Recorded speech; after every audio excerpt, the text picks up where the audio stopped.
I bring in a nuclear expert now. Mariana Budjeryn is a research associate with Harvard University's project on managing the atom. She joins me now from Cambridge, Massachusetts.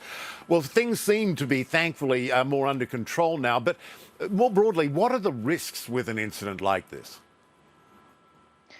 Well, Michael, Russian shelling of a nuclear power plant was an extremely reckless behavior.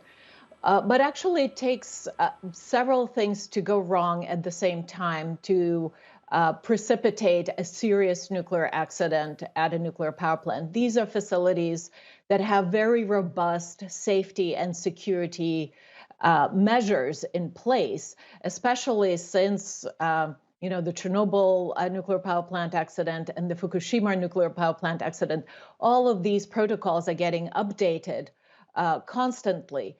But if we have several things that go wrong at the same time, then we really should be very worried.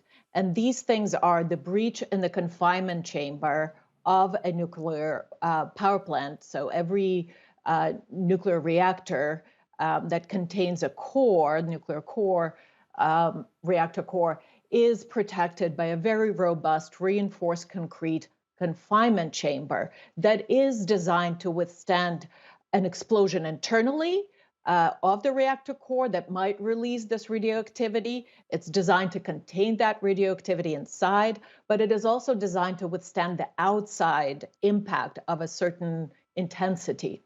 Of course, sustained shelling by missiles and artillery might compromise that confinement chamber. But the breach of the confinement chamber itself might not necessarily result in a nuclear accident.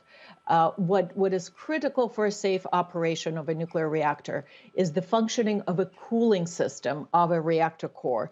So if you can imagine, it's a sort of big pool into which the fuel rods are inserted, and it has to have a constant supply of cold water to keep that core and that nuclear fuel at a certain temperature.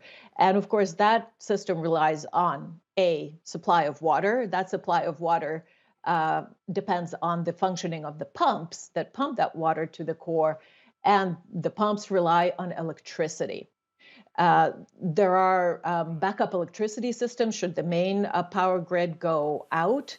That's standard for every nuclear power plant. Those are diesel generators and then there's also batteries for redundancy.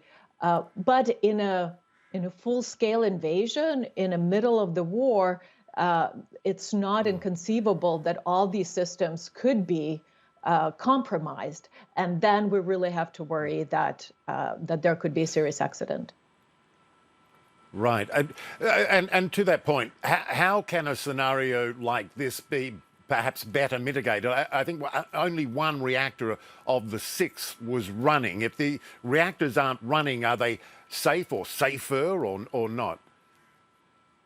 Well, even as a controlled shutdown of a reactor, it's not like you just click a switch and it's off. The fuel remains in the core for some time, for several weeks actually, until it's cool enough to take out and transport to a spent fuel pool that's normally outside of the reactor building. And actually, spent fuel pools are underestimated. There are points of vulnerability in the safety and security of a nuclear power plant. The fuel there is still quite radioactive. It may be not as active as within the core, but it's normally packed really tight. So there's less active material, but there's more of it. So again, and those pools, spent fuel pools, also need to be cooled and kept at certain temperatures. So again, if the cooling system is compromised, then there could be trouble. We're almost out of time, but real quick, if you can, in a worst case scenario in this sort of situation, what sort of radiation spread could there be? What kind of area impacted, real quick, if you can? Well, in a worst case scenario, I think the preview of that is the Chernobyl nuclear power plant accident in 1986. Where the release, much of it depends on the weather, it depends on the winds.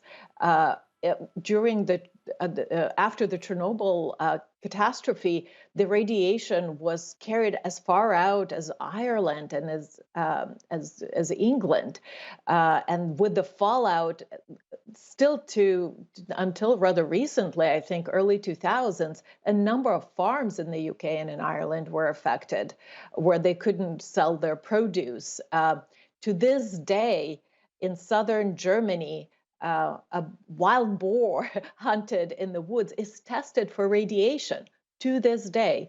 So we're not only looking at the geography, we're looking at a time scale of decades that these consequences could last. Yeah, and ironically would impact Russia itself. And Mariana Budjeryn, thank you so much.